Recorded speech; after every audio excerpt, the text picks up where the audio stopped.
أعوذ بالله من الشيطان الرجيم. بسم الله الرحمن الرحيم.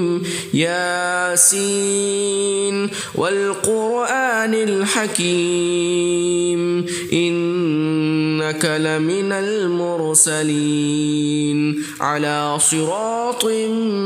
مستقيم تنزيل العزيز الرحيم لتنذر قوما ما أنذر آباؤهم فهم غافلون لقد حق القول على أكثرهم فهم لا يؤمنون إنا جعلنا في أعناقهم أغلالا فهي إلى الأذقان فهم مقمحون وجعلنا من بين أيديهم سدا ومن خلفهم سدا فأغشيناهم فهم لا يبصرون وسواء عليهم أأنذرتهم أم لم تنذرهم لا يؤمنون إنما تنذر من اتبع الذكر وخشي الرحمن بالغيب فبشره بمغفرة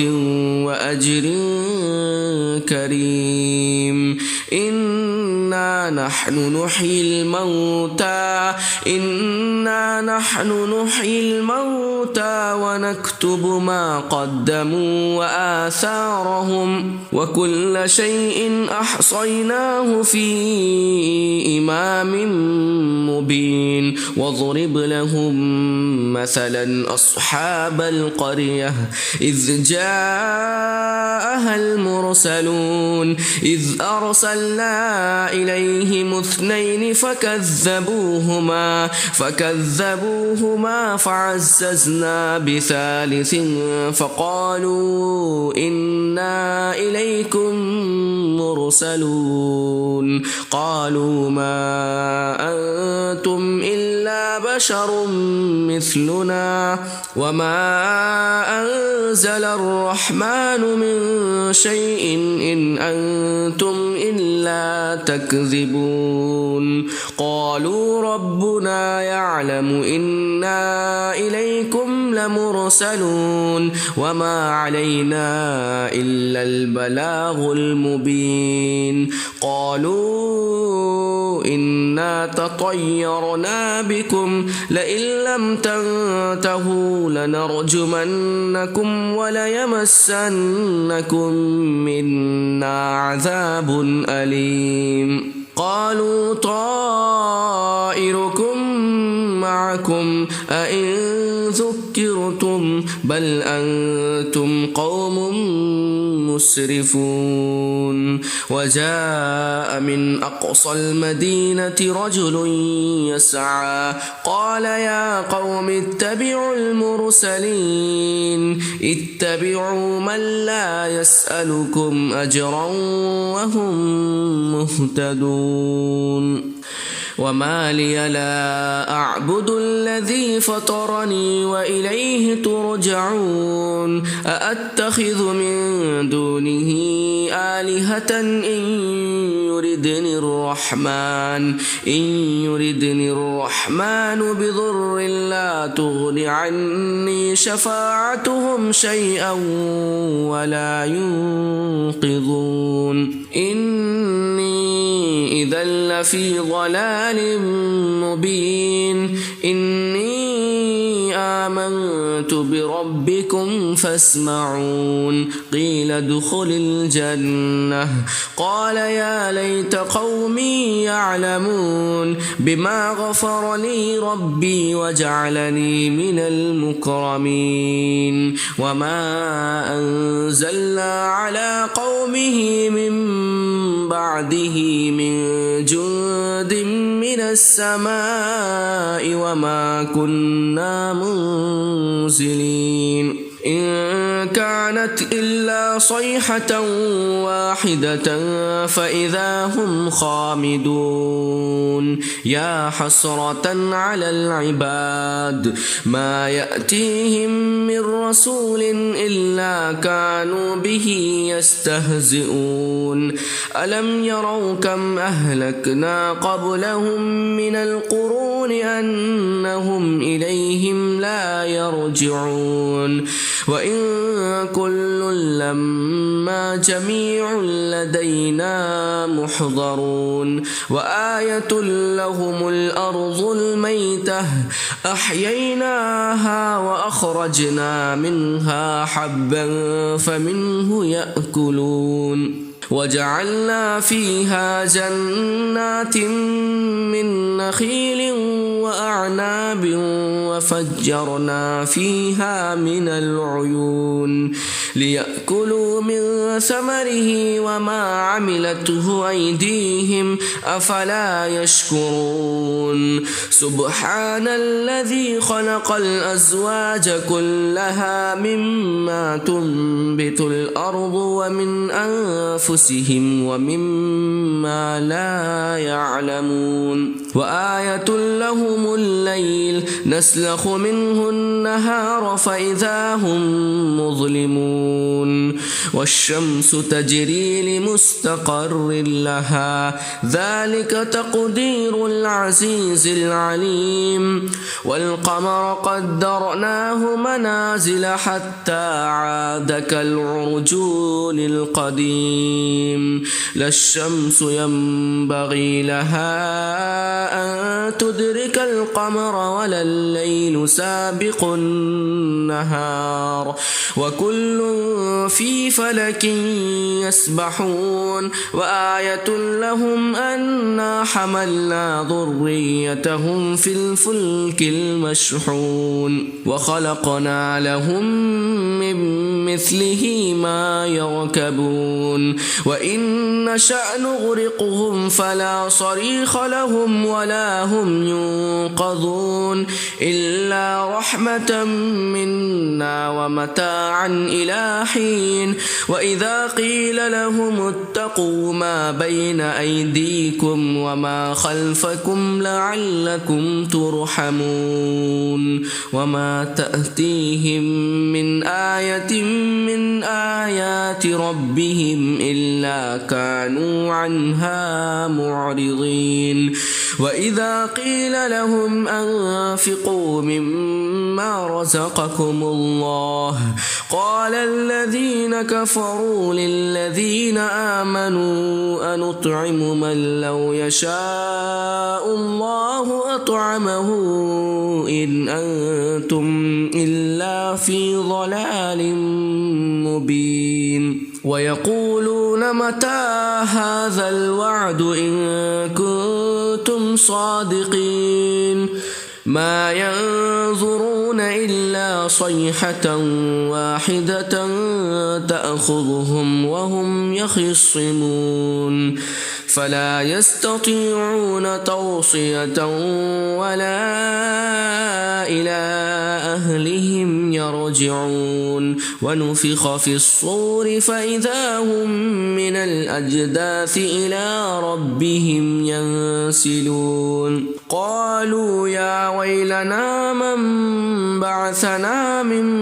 مرقدنا هذا ما وعد الرحمن وصدق المرسلون إن كانت إلا صيحة واحدة فإذا هم جميع لدينا محضرون فاليوم لا تظلم نفس شيئا ولا تجزون إلا ما كنتم تعملون إن أصحاب الجنة اليوم في شغل فاكهون هم وأزواجهم في ظلال على الأرائك متكئون لهم فيها فاكهة ولهم ما يدعون سلام قولا من رب رحيم وامتازوا اليوم أيها المجرمون ألم أعهد إليكم يا بني آدم ألا تعبدوا الشيطان إنه لكم عدو مبين وأن اعبدوني هذا صراط مستقيم ولقد أضل منكم جبلا كثيرا أفلم تكونوا تعقلون هذه جهنم التي كنتم توعدون اصلوها اليوم بما كنتم تكفرون اليوم نختم على أفواههم وتكلمنا أيديهم وتشهد أرجلهم بما كانوا يكسبون ولو نشاء لطمسنا على أعينهم فاستبقوا الصراط فأنى يبصرون ولو نشاء لمسخناهم على مكانتهم فما استطاعوا مضيا ولا يرجعون ومن نعمره ننكسه في الخلق أفلا يعقلون وما علمناه الشعر وما ينبغي له إن هو إلا ذكر وقرآن مبين لينذر من كان حيا ويحق القول على الكافرين أولم يروا أنا خلقنا لهم مما عملت أيدينا أنعاما فهم لها مالكون وذللناها لهم فمنها ركوبهم ومنها يأكلون ولهم فيها منافع ومشارب أفلا يشكرون واتخذوا من دون الله آلهة لعلهم ينصرون لا يستطيعون نصرهم وهم لهم جند محضرون فلا يحزنك قولهم إنا نعلم ما يسرون وما يعلنون أولم ير الإنسان أنا خلقناه من نطفة فإذا هو خصيم مبين وضرب لنا مثلا ونسي خلقه قال من يحيي العظام وهي رميم قل يحييها الذي أنشأها أول مرة وهو بكل خلق عليم الذي جعل لكم من الشجر الأخضر نارا فإذا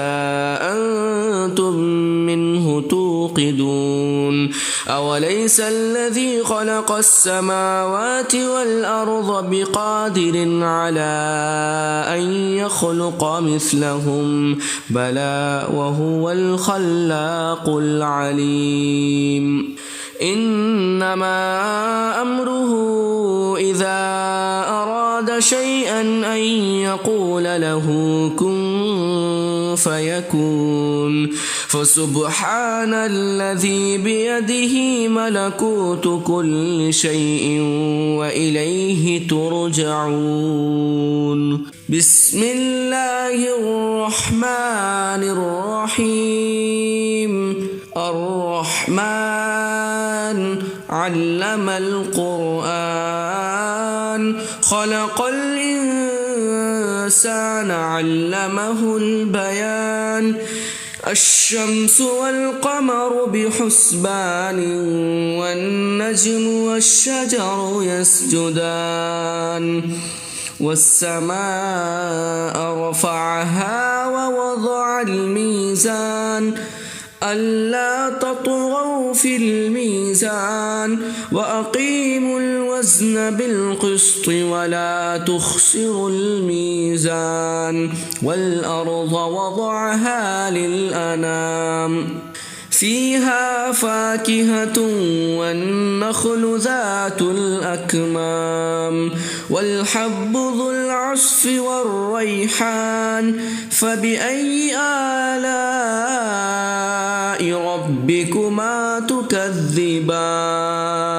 خلق الإنسان من صلصال كالفخار وخلق الجان من مارج من نار فبأي آلاء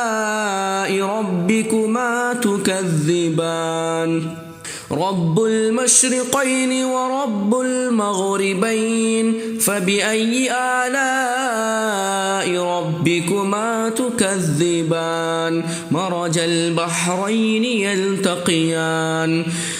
بينهما برزخ لا يبغيان فبأي آلاء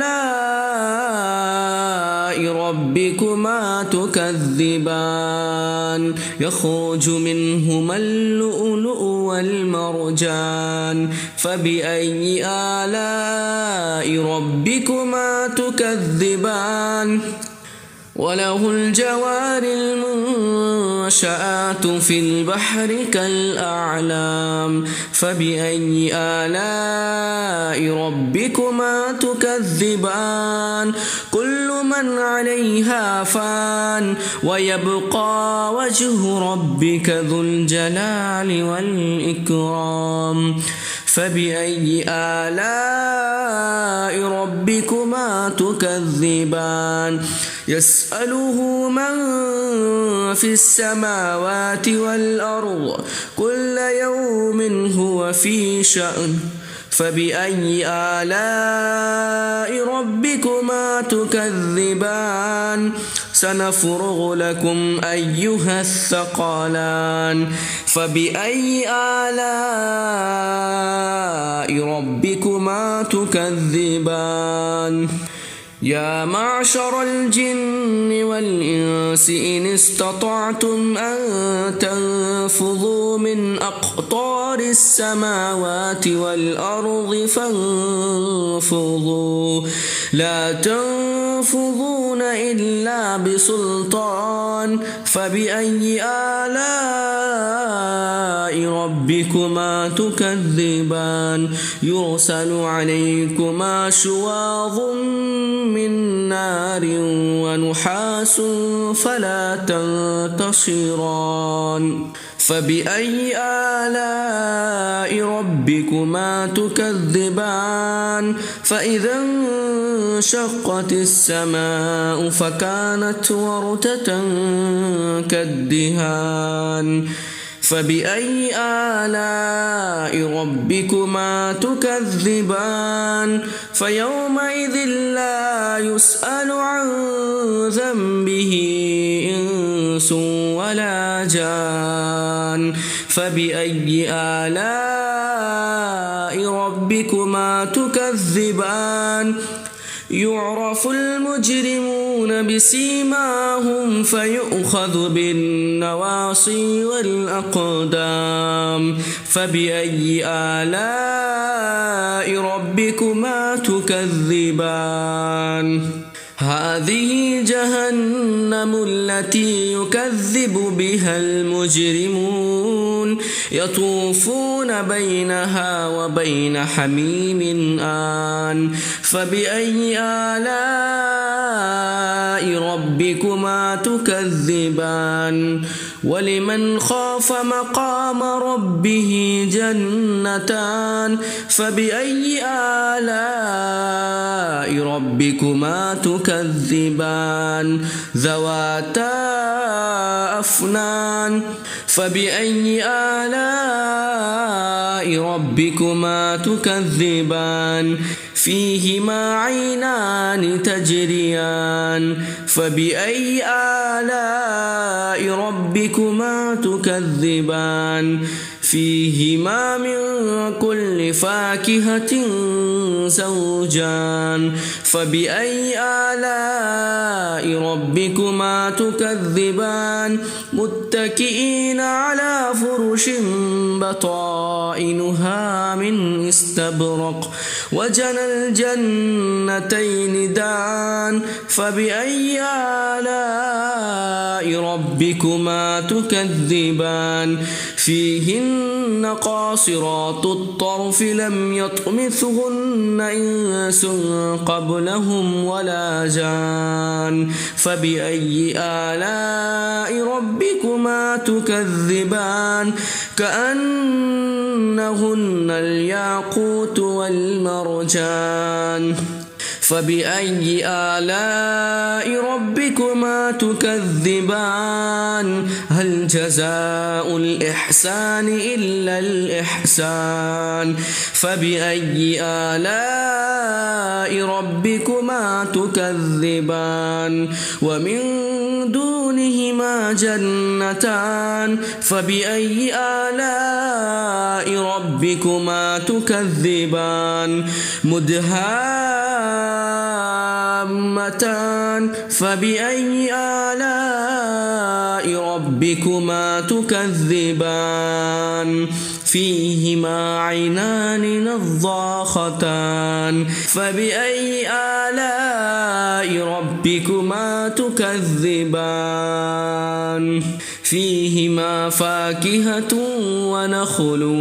ورمان فبأي آلاء ربكما تكذبان فيهن خيرات حسان فبأي آلاء ربكما تكذبان حور مقصورات في الخيام فبأي آلاء ربكما تكذبان لم يطمثهن إنس قبلهم ولا جان فبأي آلاء ربكما تكذبان متكئين على رفرف خضر وعبقري حسان فبأي آلاء ربكما تكذبان تبارك اسم ربك ذي الجلال والإكرام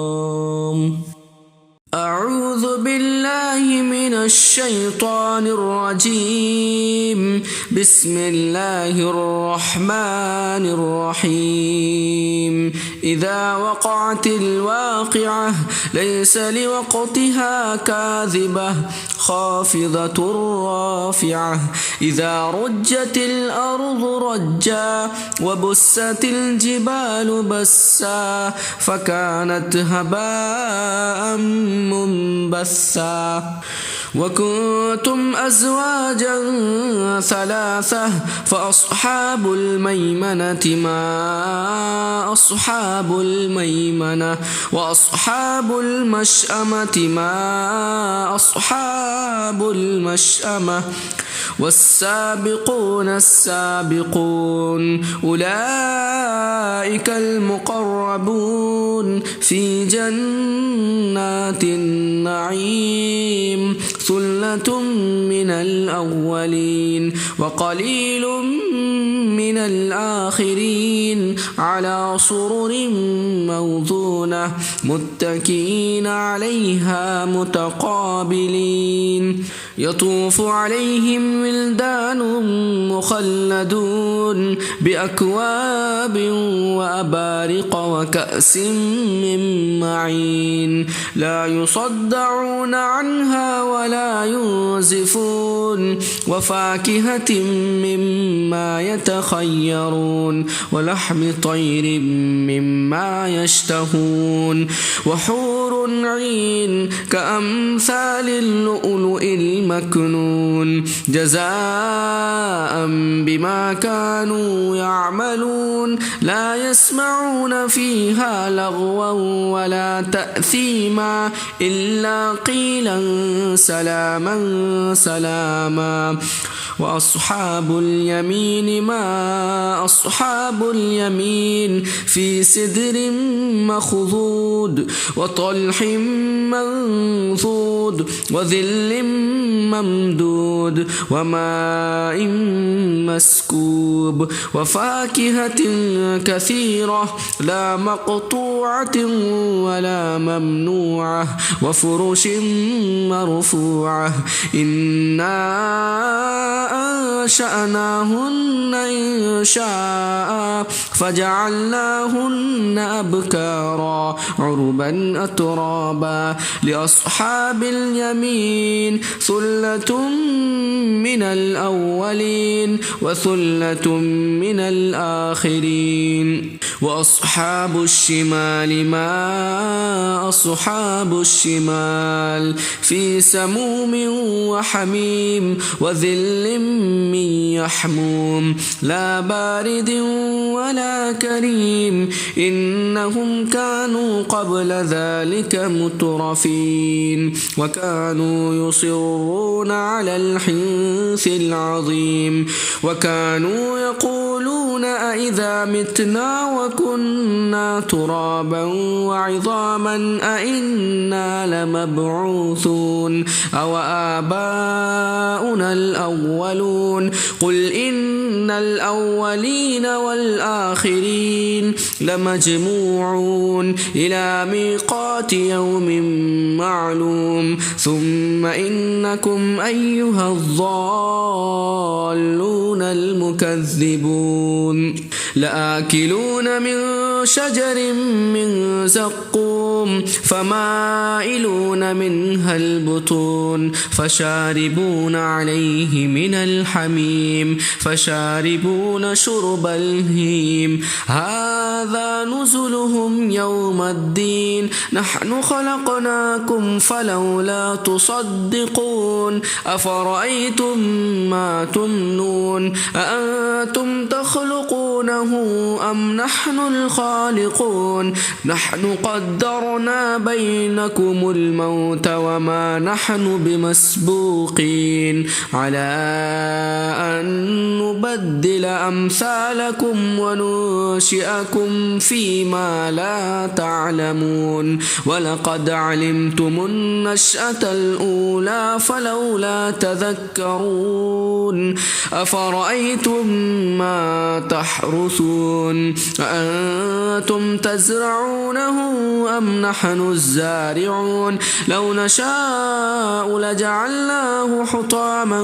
فظلتم تفكهون إنا لمغرمون بل نحن محرومون أفرأيتم الماء الذي تشربون أأنتم أنزلتموه من المزن أم نحن المنزلون لو نشاء لجعلناه أجاجا فلولا تشكرون أفرأيتم النار التي تورون أأنتم أنشأتم شجرتها أم نحن المنشئون نحن جعلناها تذكرة ومتاعا للمقوين فسبح باسم ربك العظيم فلا أقسم بمواقع النجوم وإنه لقسم لو تعلمون عظيم إنه لقرآن كريم في كتاب مكنون لا يمسه إلا المطهرون تنزيل من رب العالمين أفبهذا الحديث أنتم مدهنون وتجعلون رزقكم أنكم تكذبون فلولا إذا بلغت الحلقوم وأنتم حينئذ تنظرون ونحن أقرب إليه منكم ولكن لا تبصرون فلولا إن كنتم غير مدينين ترجعونها إن كنتم كنتم صادقين فأما إن كان من المقربين فروح وريحان وجنة نعيم وأما إن كان من أصحاب اليمين فسلام لك من أصحاب اليمين وأما إن كان من المكذبين الضالين فنزل من حميم وتصلية جحيم إن هذا لهو حق اليقين فسبح باسم ربك العظيم. أعوذ بالله من الشيطان الرجيم. بسم الله الرحمن الرحيم. تبارك الذي بيده الملك وهو على كل شيء قدير الذي خلق الموت والحياة ليبلوكم أيكم أحسن عملا وهو العزيز الغفور الذي خلق 7 سماوات طباقا ما ترى في خلق الرحمن من تفاوت فارجع البصر هل ترى من فطور ثم ارجع البصر كرتين ينقلب إليك البصر خاسئا وهو حسير ولقد زينا السماء الدنيا بمصابيح وجعلناها رجوما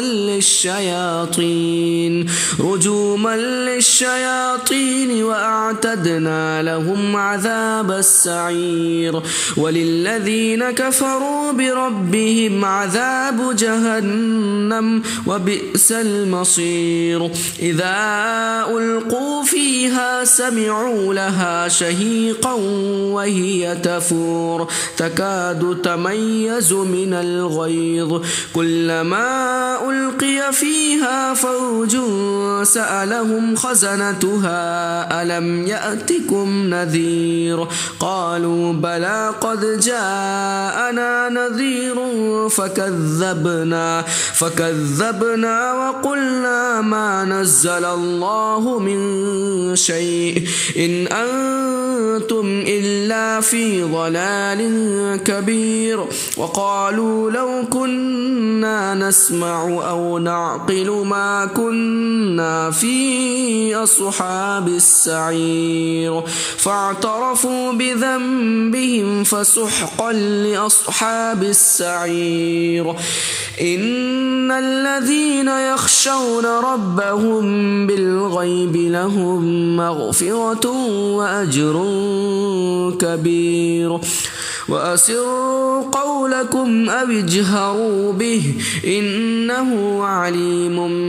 بذات الصدور ألا يعلم من خلق وهو اللطيف الخبير هو الذي جعل لكم الأرض ذلولا فامشوا في مناكبها وكلوا من رزقه وإليه النشور أأمنتم من في السماء أن يخسف بكم الأرض فإذا هي تمور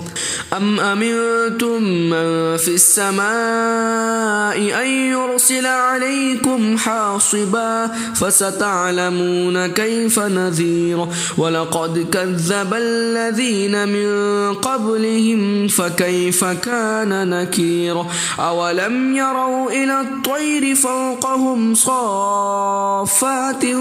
ويقبضن ما يمسكهن إلا الرحمن إنه بكل شيء بصير أمن هذا الذي هو جند لكم ينصركم من دون الرحمن إن الكافرون إلا في غرور أمن هذا الذي يرزقكم إن أمسك رزقه بل لجوا في عتو ونفور أفمن يمشي مكبا على وجهه أهدى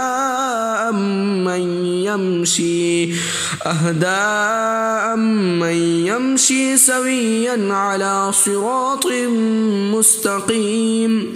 قل هو الذي أنشأكم وجعل لكم السمع والأبصار والأفئدة قليلا ما تشكرون قل هو الذي ذرأكم في الأرض وإليه تحشرون ويقولون متى هذا الوعد إن كنتم صادقين قل إنما العلم عند الله وإنما أنا نظير مبين فلما رأوه زلفة سيئت وجوه الذين كفروا وقيل هذا الذي كنتم به تدعون قل أرأيتم إن أهلكني الله ومن معي أو رحمنا فمن يجيب الكافرين من عذاب أليم قل هو الرحمن آمنا به وعليه توكلنا فستعلمون من هو في ضلال مبين قل أرأيتم إن أصبح ماؤكم غورا فمن يأتكم بماء معين أعوذ بالله من الشيطان الرجيم بسم الله الرحمن الرحيم ياسين والقرآن الحكيم إنك لمن المرسلين على صراط مستقيم تنزيل العزيز الرحيم لتنذر قوما ما أنذر آباؤهم فهم غافلون لقد حق القول على أكثرهم فهم لا يؤمنون إنا جعلنا في أعناقهم أغلالا فهي إلى الأذقان فهم مقمحون وجعلنا من بين أيديهم سدا ومن خلفهم سدا فأغشيناهم فهم لا يبصرون وسواء عليهم أأنذرتهم أم لم تنذرهم لا يؤمنون إنما تنذر من اتبع الذكر وخشي الرحمن بالغيب فبشره بمغفرة وأجر كريم إنا نحن نحيي الموتى ونكتب ما قدموا وآثارهم وكل شيء أحصيناه في إمام مبين واضرب لهم مثلا أصحاب القرية إذ جاءها المرسلون إذ أرسلنا إليهم 2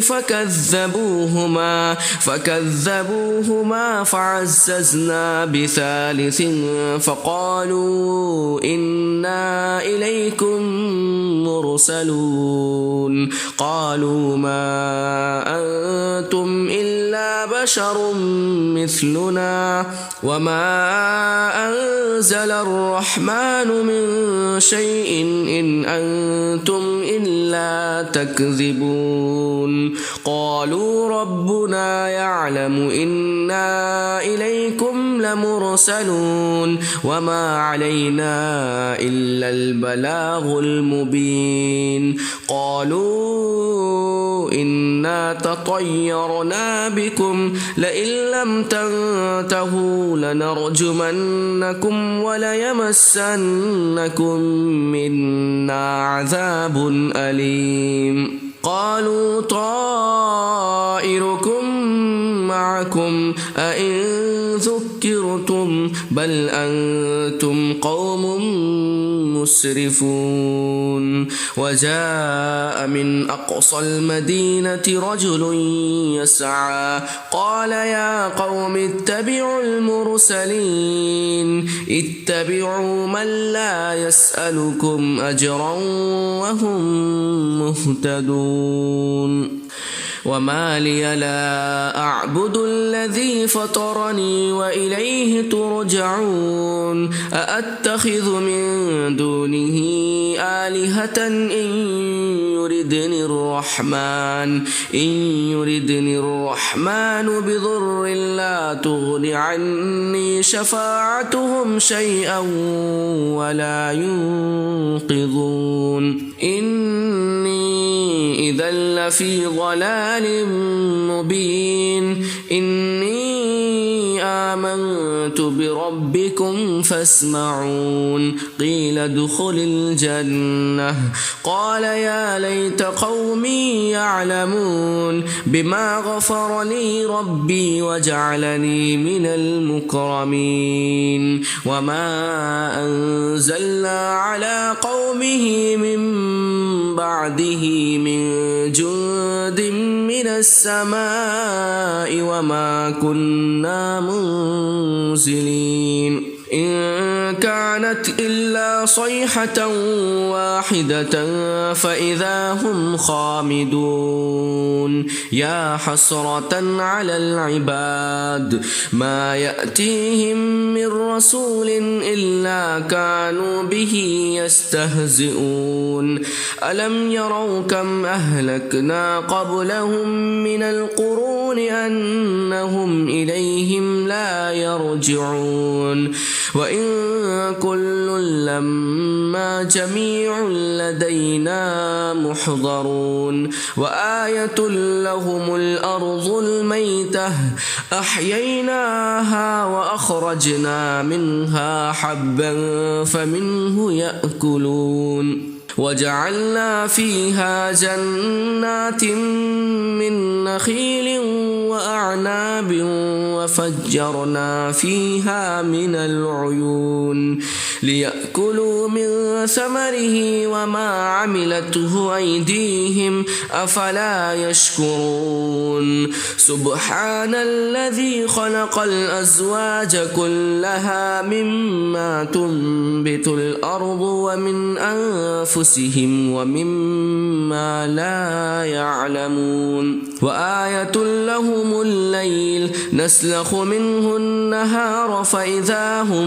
مظلمون والشمس تجري لمستقر لها ذلك تقدير العزيز العليم والقمر قدرناه منازل حتى عاد كالعرجون القديم لا الشمس ينبغي لها أن تدرك القمر ولا الليل سابق النهار وكل في فلك يسبحون وآية لهم أنا حملنا ذريتهم في الفلك المشحون وخلقنا لهم من مثله ما يركبون وإن نشأ نغرقهم فلا صريخ لهم ولا هم ينقذون إلا رحمة منا ومتاعا إلى حين وإذا قيل لهم اتقوا ما بين أيديكم وما خلفكم لعلكم ترحمون وما تأتيهم من آية من آيات ربهم إلا كانوا عنها معرضين وإذا قيل لهم أنفقوا مما رزقكم الله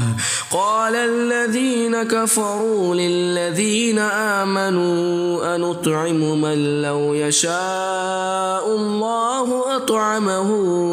إن أنتم إلا في ضلال مبين ويقولون متى هذا الوعد إن كنتم صادقين ما ينظرون إلا صيحة واحدة تأخذهم وهم يخصمون فلا يستطيعون توصية ولا إلى أهلهم يرجعون ونفخ في الصور فإذا هم من الأجداث إلى ربهم ينسلون قالوا يا ويلنا من بعثنا من مرقدنا هذا ما وعد الرحمن وصدق المرسلون إن كانت إلا صيحة واحدة فإذا هم جميع لدينا محضرون فاليوم لا تظلم نفس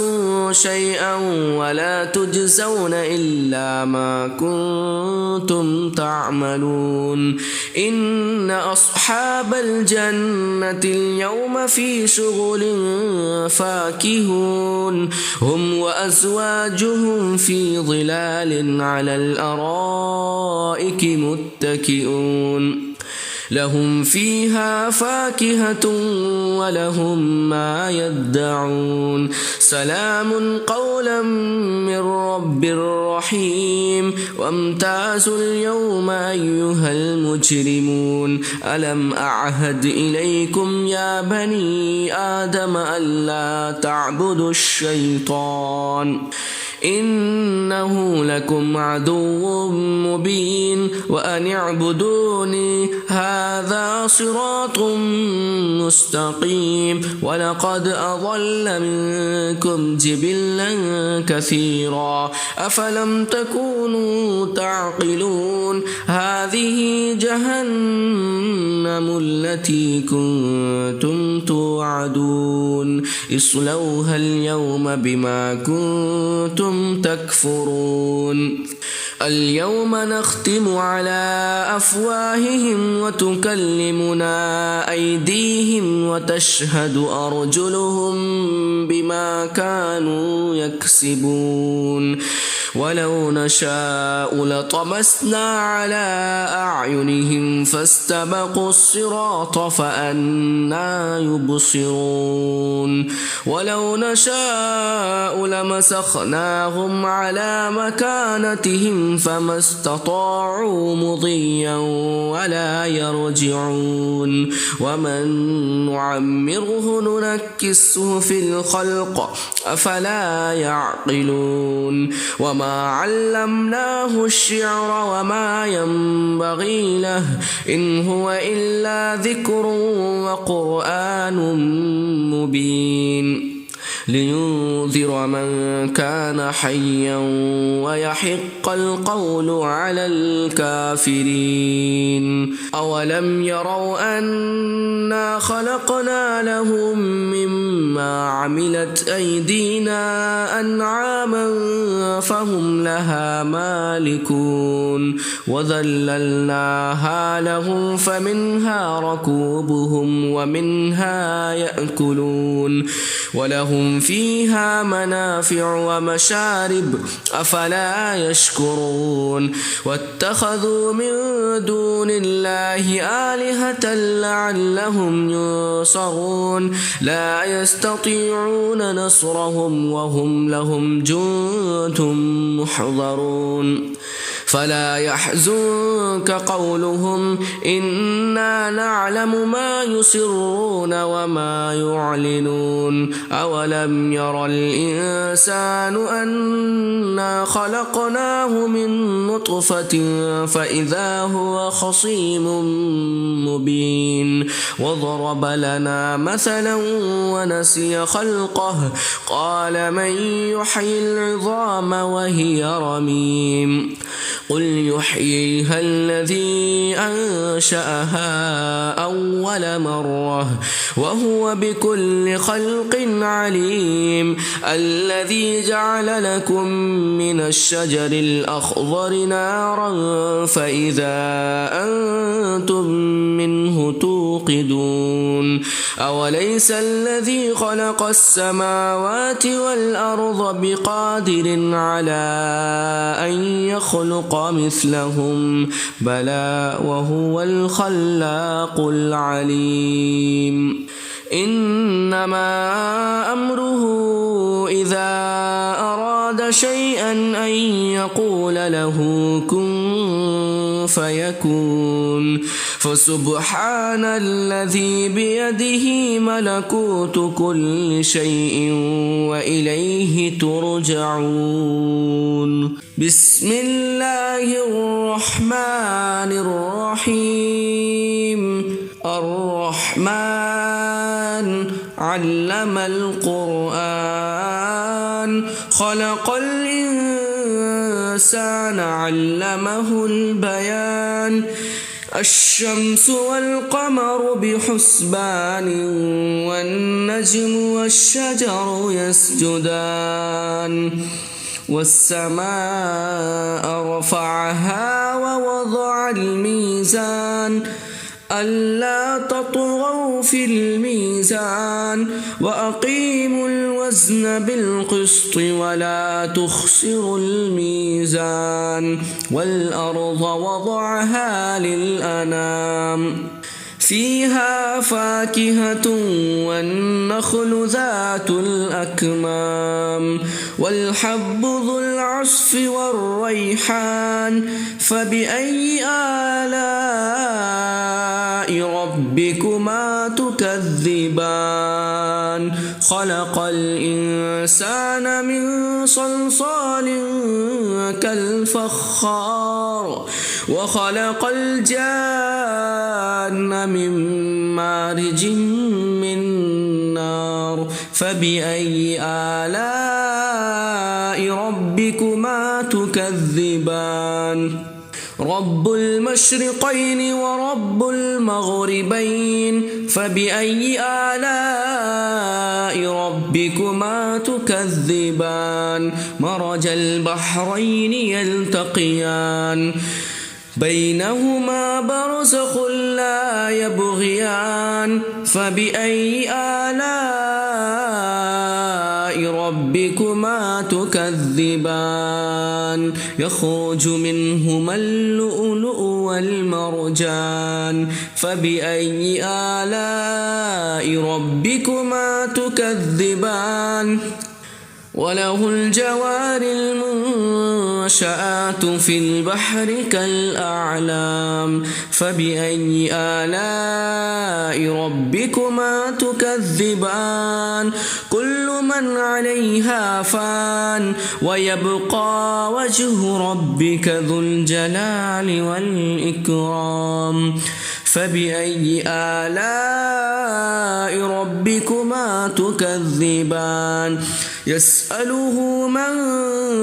في السماوات والأرض كل يوم هو في شأن فبأي آلاء ربكما تكذبان سنفرغ لكم أيها الثقلان فبأي آلاء ربكما تكذبان يا معشر الجن والإنس إن استطعتم أن تنفذوا من أقطار السماوات والأرض فانفذوا لا تنفذون إلا بسلطان فبأي آلاء ربكما تكذبان يرسل عليكما شواظ من نار ونحاس فلا تنتصران فبأي آلاء ربكما تكذبان فإذا انشقت السماء فكانت وردة كالدهان فبأي آلاء ربكما تكذبان فيومئذ لا يسأل عن ذنبه إنس ولا جان فبأي آلاء ربكما تكذبان يعرف المجرمون بسيماهم فيؤخذ بالنواصي والأقدام فبأي آلاء ربكما تكذبان هذه جهنم التي يكذب بها المجرمون يطوفون بينها وبين حميم آن فبأي آلاء ربكما تكذبان ولمن خاف مقام ربه جنتان فبأي آلاء ربكما تكذبان ذواتا أفنان فبأي آلاء ربكما تكذبان فيهما عينان تجريان فبأي آلاء ربكما تكذبان فيهما من كل فاكهة زوجان فبأي آلاء ربكما تكذبان متكئين على فرش بطائنها من استبرق وجنى الجنتين دان فبأي آلاء ربكما تكذبان فيهن قاصرات الطرف لم يطمثهن إنس قبلهم ولا جان فبأي آلاء ربكما تكذبان كأنهن الياقوت والمرجان فبأي آلاء ربكما تكذبان هل جزاء الإحسان إلا الإحسان فبأي آلاء ربكما تكذبان ومن دونهما جنتان فبأي آلاء ربكما تكذبان مدهامتان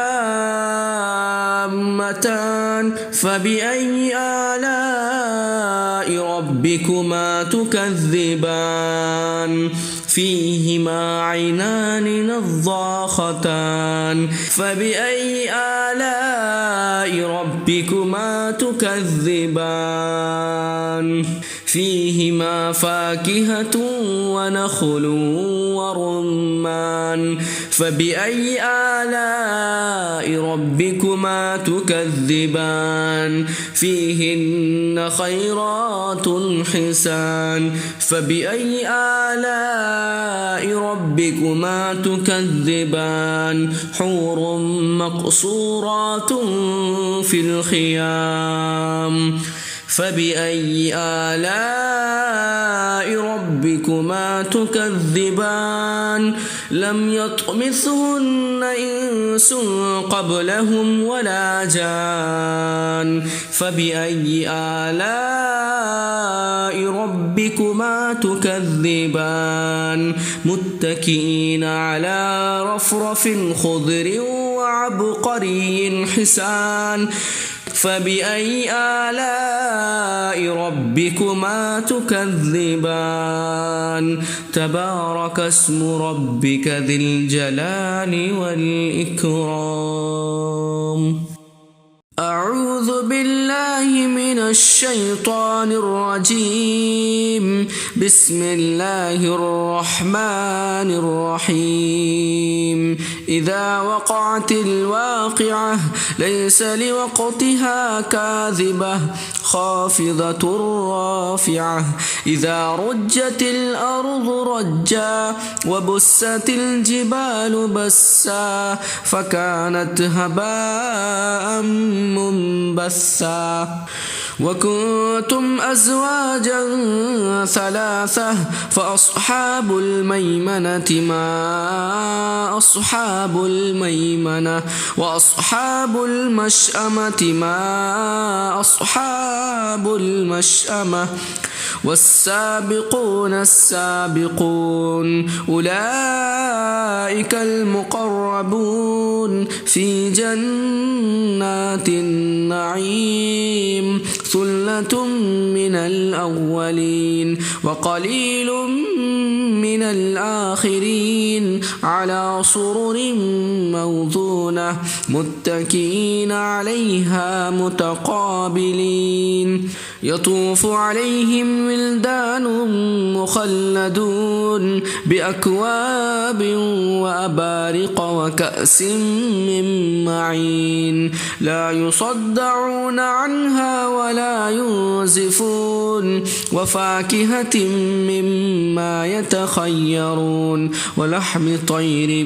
مما يشتهون وحور عين كأمثال اللؤلؤ المكنون جزاء بما كانوا يعملون لا يسمعون فيها لغوا ولا تأثيما إلا قيلا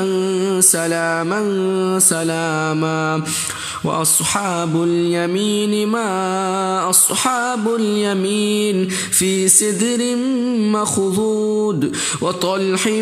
منضود وظل ممدود وماء مسكوب وفاكهة كثيرة لا مقطوعة ولا ممنوعة وفرش مرفوعة إنا أنشأناهن إنشاء فجعلناهن أبكارا عربا أترابا لأصحاب اليمين ثلة من الأولين وثلة من الآخرين وأصحاب الشمال ما أصحاب الشمال في سموم وحميم وذل من يحموم لا بارد ولا كريم إنهم كانوا قبل ذلك مترفين وكانوا يصرون على الحنث العظيم وكانوا يقولون أئذا متنا وكنا ترابا وعظاما أئنا لمبعوثون أو آباؤنا الأولون قل إن الأولين والآخرين لمجموعون إلى ميقات يوم معلوم ثم إنكم أيها الضالون المكذبون لآكلون من شجر من زقوم فمائلون منها البطون فشاربون عليه من الحميم فشاربون شرب الهيم هذا نزلهم يوم الدين نحن خلقناكم فلولا تصدقون أفرأيتم ما تمنون أأنتم تخلقونه أم نحن الخالقون نحن قدرنا بينكم الموت وما نحن بمسبوقين على أن نبدل أمثالكم وننشئكم فيما لا تعلمون ولقد علمتم النشأة الأولى فلولا تذكرون أفرأيتم ما تحرثون أأنتم تزرعونه أم نحن الزارعون لو نشاء لجعلناه حطاما فظلتم تفكهون إنا لمغرمون بل نحن محرومون أفرأيتم الماء الذي تشربون أأنتم أنزلتموه من المزن أم نحن المنزلون لو نشاء لجعلناه أجاجا فلولا تشكرون أفرأيتم النار التي تورون أأنتم أنشأتم شجرتها أم نحن المنشئون نحن جعلناها تذكرة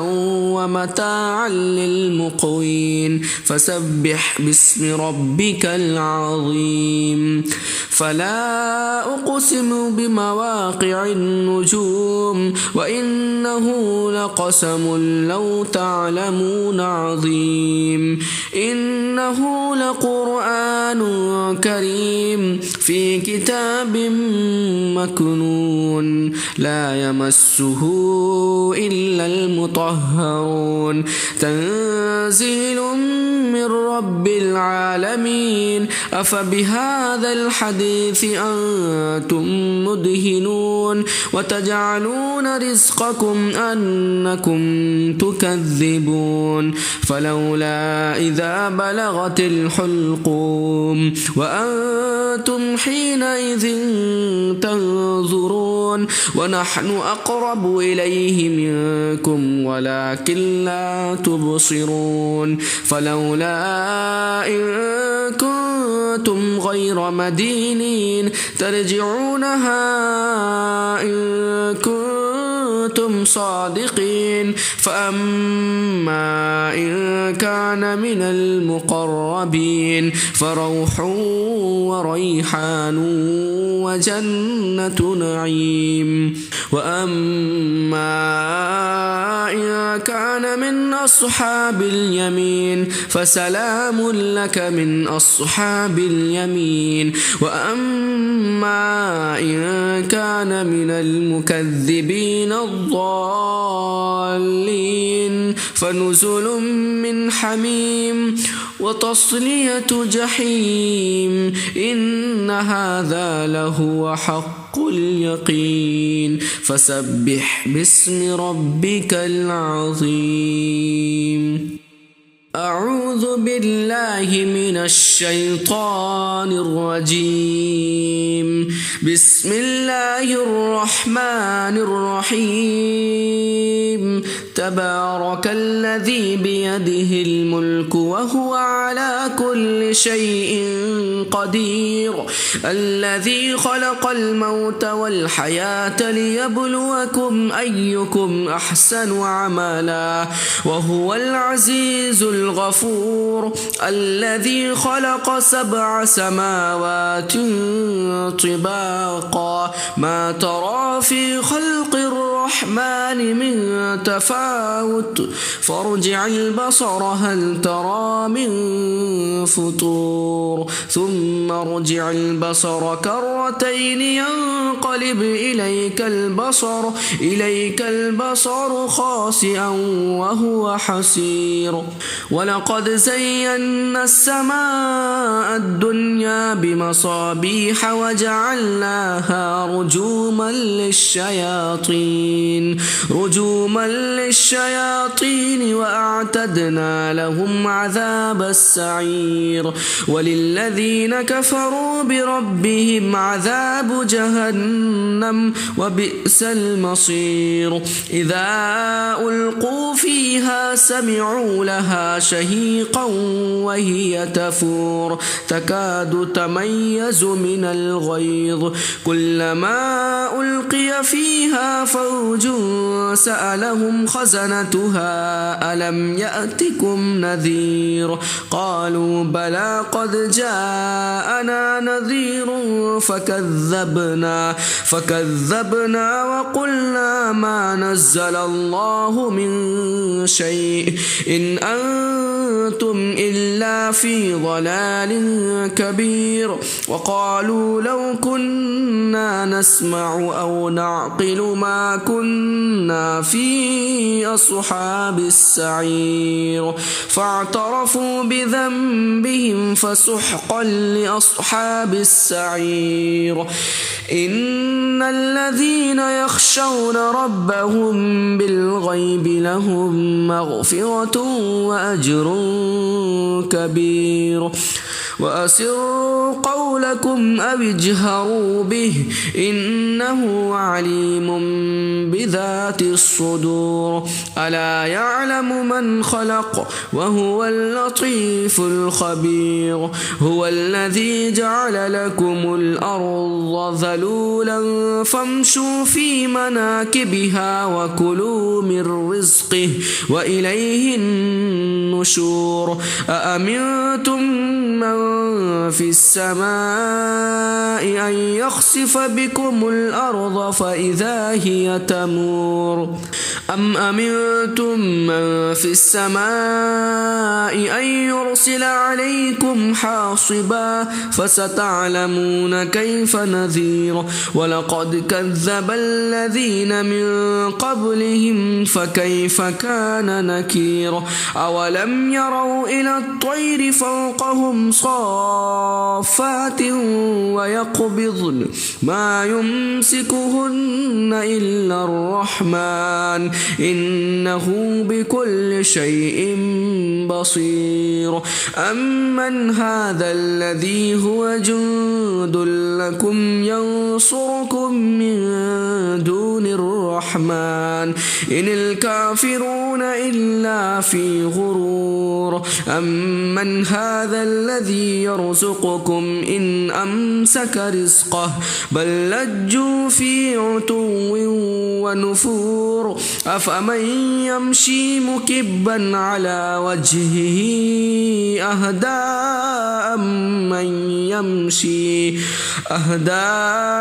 من يمشي سويا على صراط مستقيم قل هو الذي أنشأكم وجعل لكم السمع والأبصار والأفئدة قليلا ما تشكرون قل هو الذي ذرأكم في الأرض وإليه تحشرون ويقولون متى هذا الوعد إن كنتم صادقين قل إنما العلم عند الله وإنما أنا نظير مبين فلما رأوه زلفة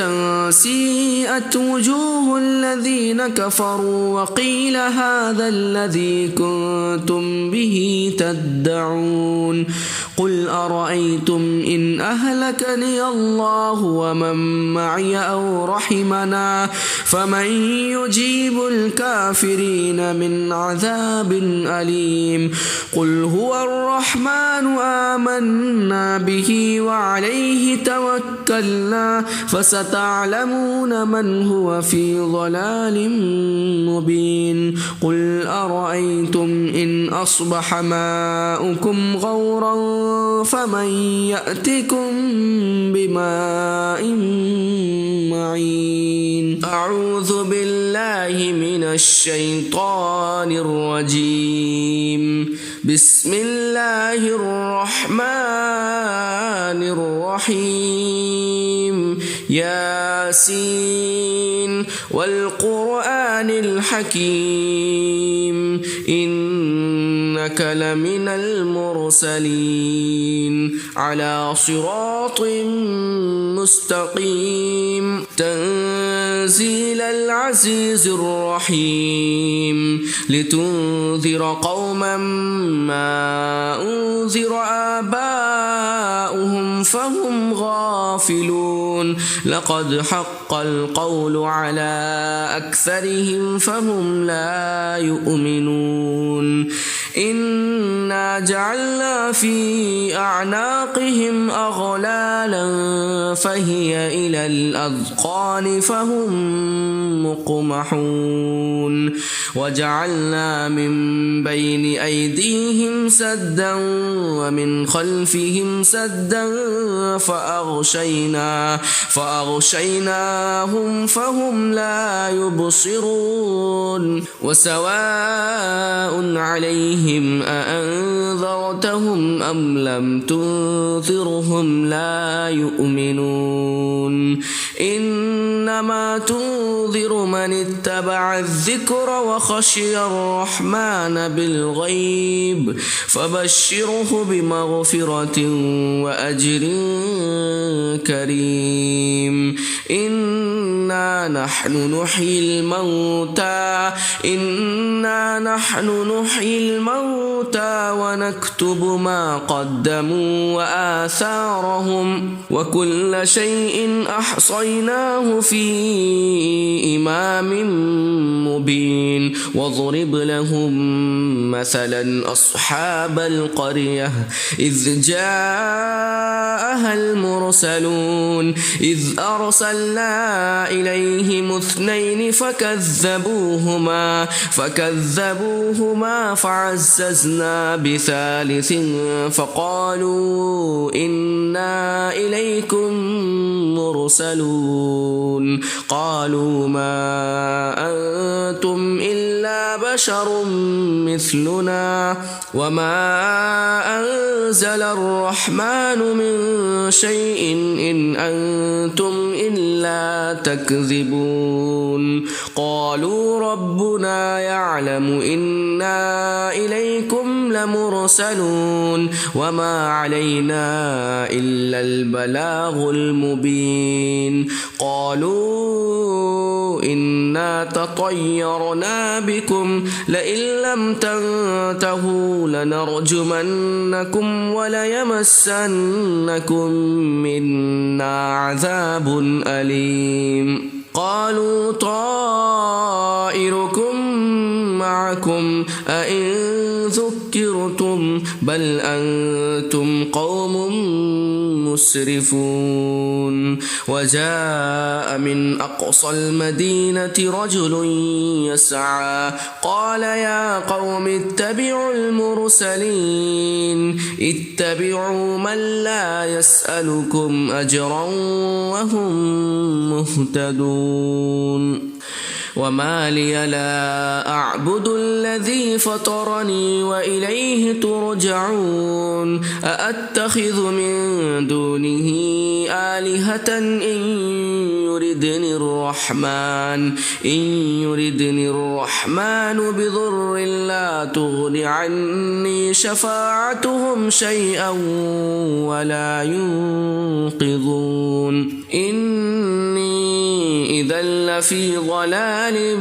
مبين إني آمنت بربكم فاسمعون قيل ادخل الجنة قال يا ليت قومي يعلمون بما غفر لي ربي وجعلني من المكرمين وما أنزلنا على قومه من بعده من جند من السماء وما كنا منزلين إن كانت إلا صيحة واحدة فإذا هم خامدون يا حسرة على العباد ما يأتيهم من رسول إلا كانوا به يستهزئون ألم يروا كم أهلكنا قبلهم من القرون أنهم إليهم لا يرجعون وإن كل لما جميع لدينا محضرون وآية لهم الأرض الميتة أحييناها وأخرجنا منها حبا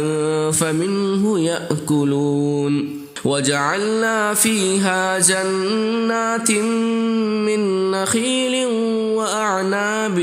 وفجرنا فيها من العيون ليأكلوا من ثمره وما عملته أيديهم أفلا يشكرون سبحان الذي خلق الأزواج كلها مما تنبت الأرض ومن أنفسهم ومما لا يعلمون وآية لهم الليل نسلخ منه النهار فإذا هم مظلمون والشمس تجري لمستقر لها ذلك تقدير العزيز العليم والقمر قدرناه منازل حتى عاد كالعرجون القديم لا الشمس ينبغي لها أن تدرك القمر ولا الليل سابق النهار وكل في فلك يسبحون وآية لهم أنا حملنا ذريتهم في الفلك المشحون وخلقنا لهم من مثله ما يركبون وإن نشأ نغرقهم فلا صريخ لهم ولا هم ينقذون إلا رحمة منا ومتاعا إلى حين وإذا قيل لهم اتقوا ما بين أيديكم وما خلفكم لعلكم ترحمون وما تأتيهم من آية من آيات ربهم إلا كانوا عنها معرضين وإذا قيل لهم أنفقوا مما رزقكم الله قال الذين كفروا للذين آمنوا أنطعم من لو يشاء الله أطعمه إن أنتم إلا في ضلال مبين ويقولون متى هذا الوعد إن كنتم صادقين ما ينظرون إلا صيحة واحدة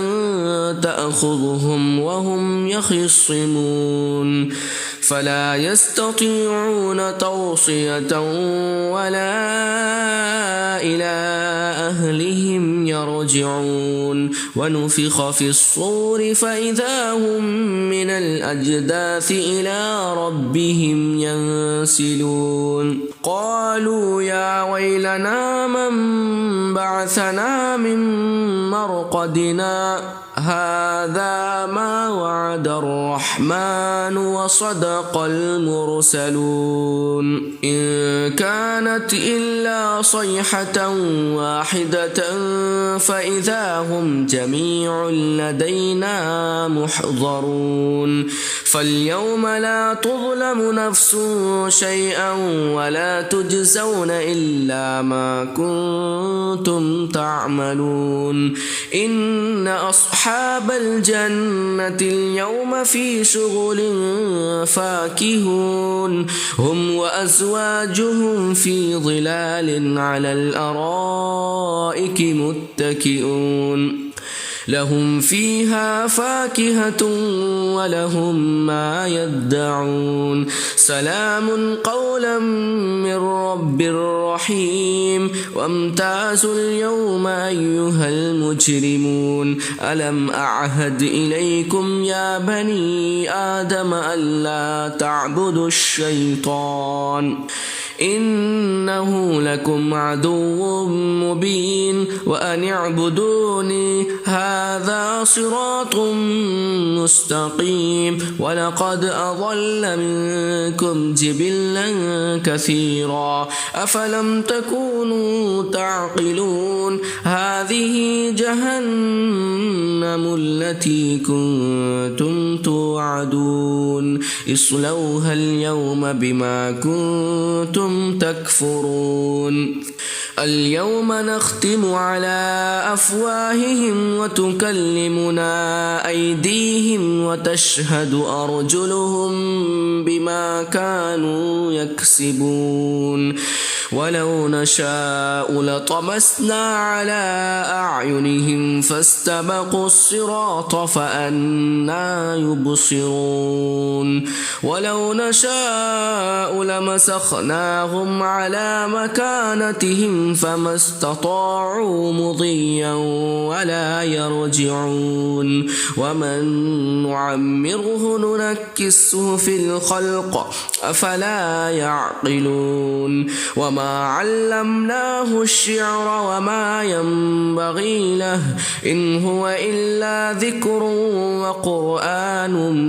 مبين لينذر من كان حيا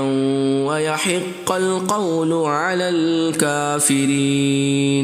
أولم يروا أنا خلقنا لهم مما عملت أيدينا أنعاما فهم لها مالكون وذللناها لهم فمنها ركوبهم ومنها يأكلون ولهم فيها منافع ومشارب أفلا يشكرون واتخذوا من دون الله آلهة لعلهم ينصرون لا يستطيعون نصرهم وهم لهم جند محضرون فلا يحزنك قولهم إنا نعلم ما يسرون وما يعلنون أولم ير الإنسان أنا خلقناه من نطفة فإذا هو خصيم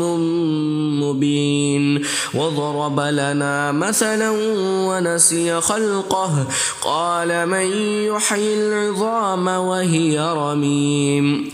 قل يحييها الذي أنشأها أول مرة وهو بكل خلق عليم الذي جعل لكم من الشجر الأخضر نارا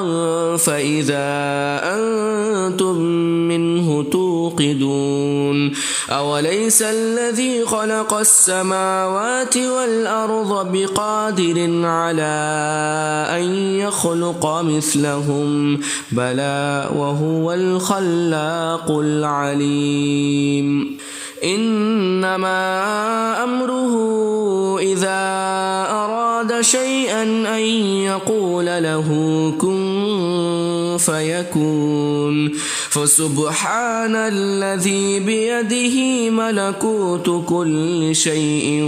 وإليه ترجعون بسم الله الرحمن الرحيم الرحمن علم القرآن خلق الإنسان علمه البيان الشمس والقمر بحسبان والنجم والشجر يسجدان والسماء رفعها ووضع الميزان ألا تطغوا في الميزان وأقيموا الوزن بالقسط ولا تخسروا الميزان والأرض وضعها للأنام فيها فاكهة والنخل ذات الأكمام والحب ذو العصف والريحان فبأي آلاء ربكما تكذبان خلق الإنسان من صلصال كالفخار وخلق الجان من مارج من نار فبأي آلاء ربكما تكذبان رب المشرقين ورب المغربين فبأي آلاء ربكما تكذبان مرج البحرين يلتقيان بينهما برزخ لا يبغيان فبأي آلاء ربكما تكذبان يخرج منهما اللؤلؤ والمرجان فبأي آلاء ربكما تكذبان وله الجوار المنشآت في البحر كالأعلام فبأي آلاء ربكما تكذبان كل من عليها فان ويبقى وجه ربك ذو الجلال والإكرام فبأي آلاء ربكما تكذبان يسأله من في السماوات والأرض كل يوم هو في شأن فبأي آلاء ربكما تكذبان سنفرغ لكم أيها الثقلان فبأي آلاء ربكما تكذبان يا معشر الجن والإنس إن استطعتم أن تنفذوا من أقطار السماوات والأرض فانفذوا لا تنفذون إلا بسلطان فبأي آلاء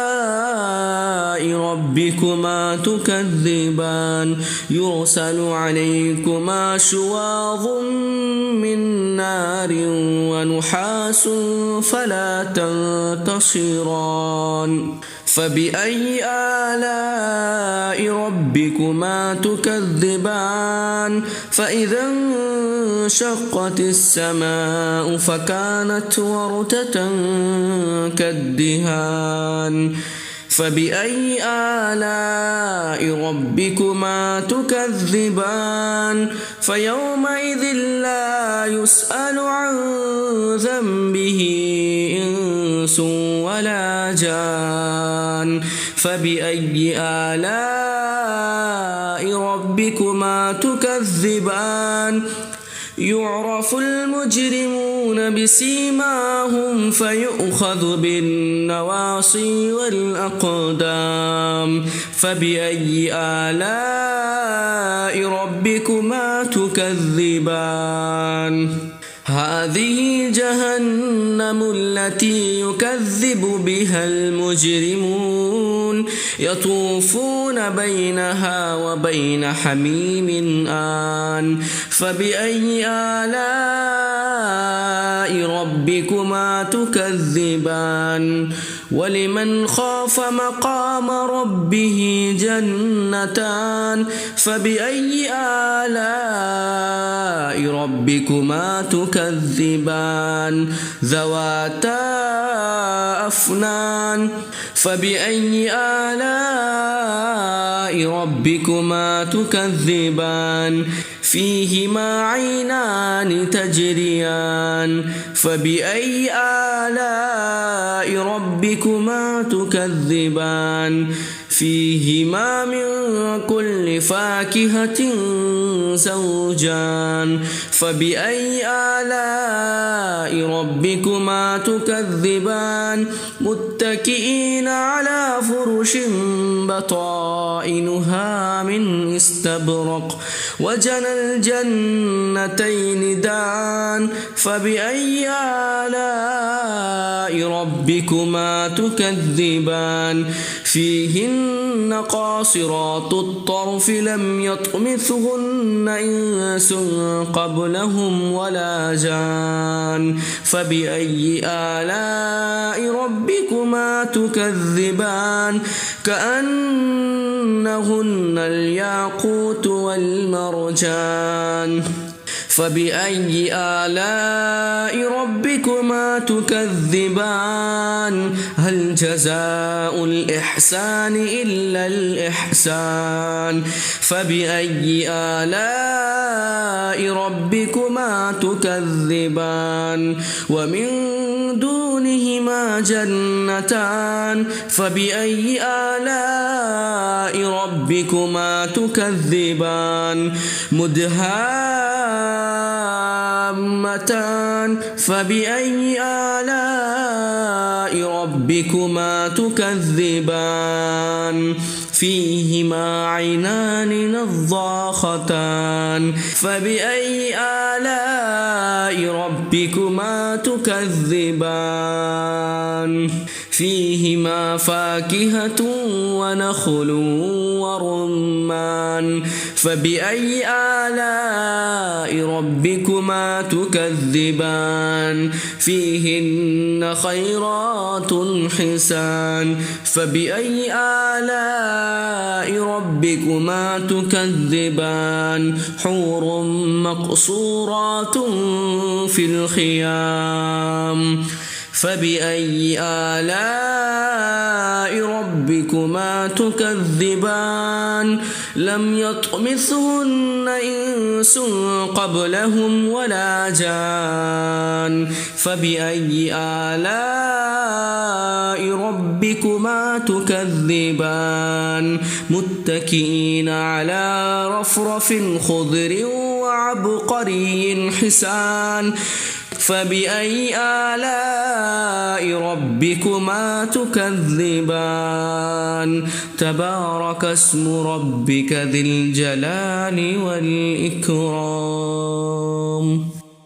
أعوذ بالله من الشيطان الرجيم بسم الله الرحمن الرحيم إذا وقعت الواقعة ليس لوقتها كاذبة خافضة رافعة إذا رجت الأرض رجا وبست الجبال بسا فكانت هباء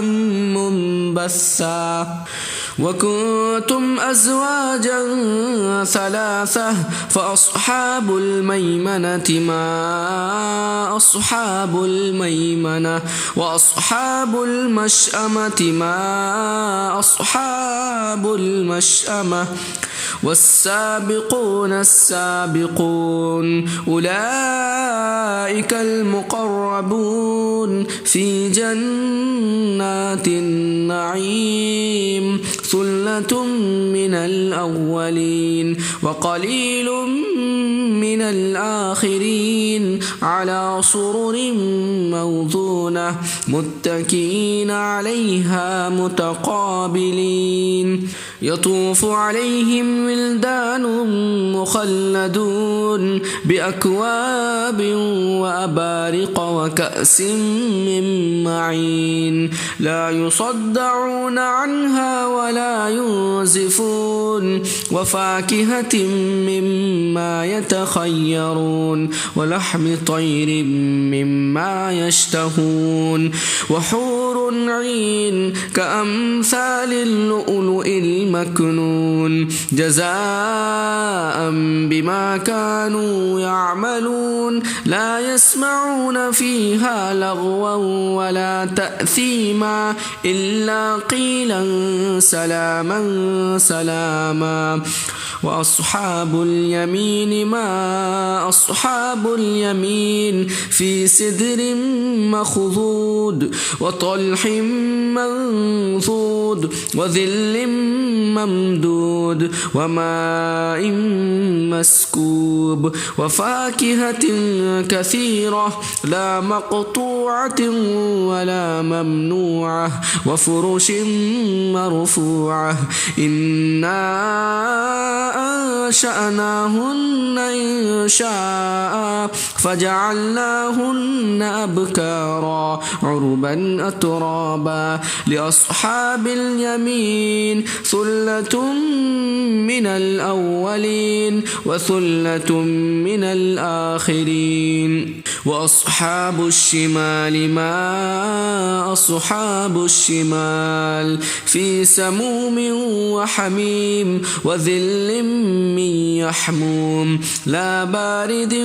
ولا كريم إنهم كانوا قبل ذلك مترفين وكانوا يصرون على الحنث العظيم وكانوا يقولون أئذا متنا وكنا ترابا وعظاما أئنا لمبعوثون أو آباؤنا الأولون قل إن الأولين والآخرين لمجموعون إلى ميقات يوم معلوم ثم إنكم أيها الضالون المكذبون لآكلون من شجر من زقوم فمائلون منها البطون فشاربون عليه من الحميم فشاربون شرب الهيم هذا نزلهم يوم الدين نحن خلقناكم فلولا تصدقون أفرأيتم ما تمنون أأنتم تخلقونه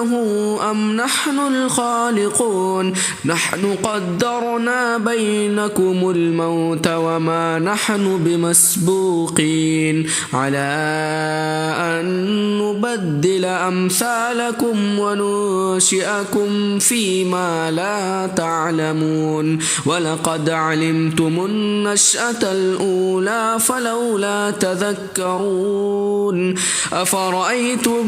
ما تحرثون أأنتم تزرعونه أم نحن الزارعون لو نشاء لجعلناه حطاما فظلتم تفكهون إنا لمغرمون بل نحن محرومون أفرأيتم الماء الذي تشربون أأنتم أنزلتموه من المزن أم نحن المنزلون لو نشاء لجعلناه أجاجا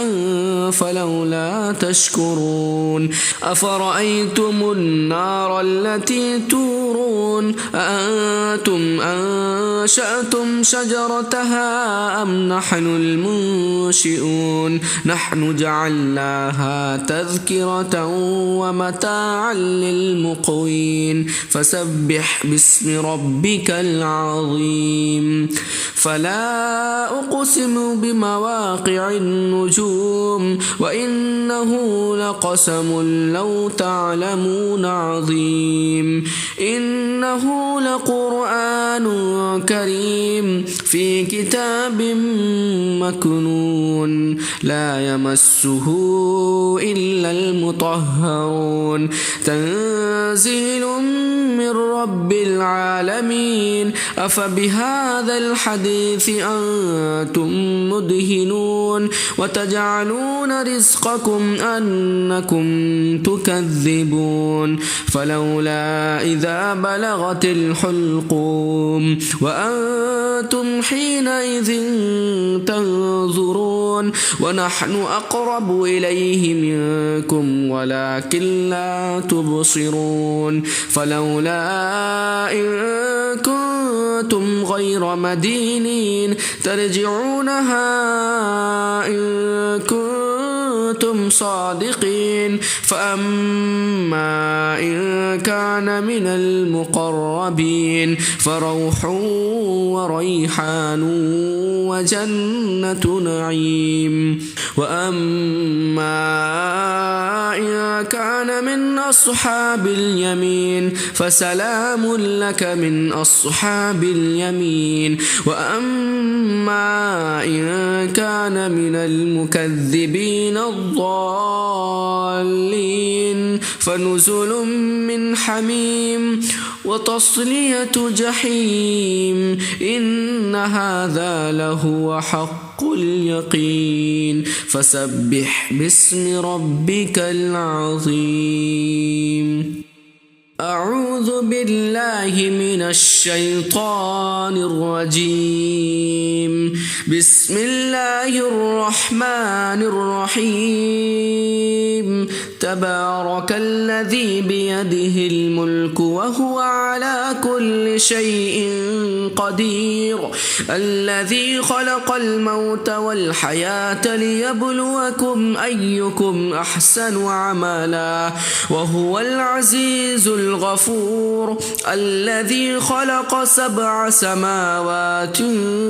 طباقا ما ترى في خلق الرحمن من تفاوت فارجع البصر هل ترى من فطور ثم ارجع البصر كرتين ينقلب إليك البصر خاسئا وهو حسير ولقد زينا السماء الدنيا بمصابيح وجعلناها رجوما للشياطين وأعتدنا لهم عذاب السعير وللذين كفروا بربهم عذاب جهنم وبئس المصير إذا ألقوا فيها سمعوا لها شهيقا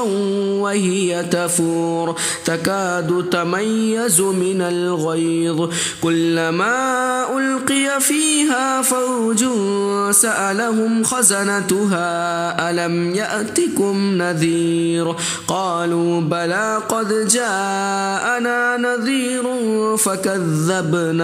فكذبنا وقلنا ما نزل الله من شيء إن أنتم إلا في ضلال كبير وقالوا لو كنا نسمع أو نعقل ما كنا في أصحاب السعير فاعترفوا بذنبهم فسحقا لأصحاب السعير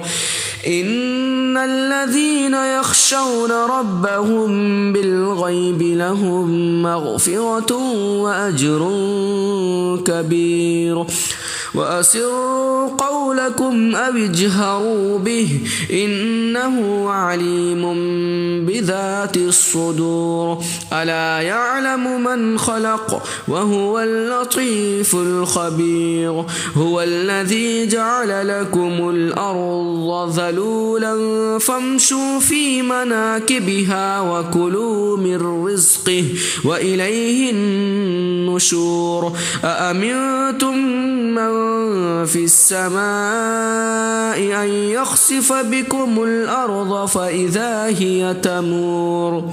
أم أمنتم من في السماء أن يرسل عليكم حاصبا فستعلمون كيف نذير ولقد كذب الذين من قبلهم فكيف كان نكير أولم يروا إلى الطير فوقهم صافات ويقبضن ما يمسكهن إلا الرحمن إنه بكل شيء بصير أمن هذا الذي هو جند لكم ينصركم من دون الرحمن إن الكافرون يسمعون إلا في غرور أمن هذا الذي يرزقكم إن أمسك رزقه بل لجوا في عتو ونفور أفمن يمشي مكبا على وجهه أهدى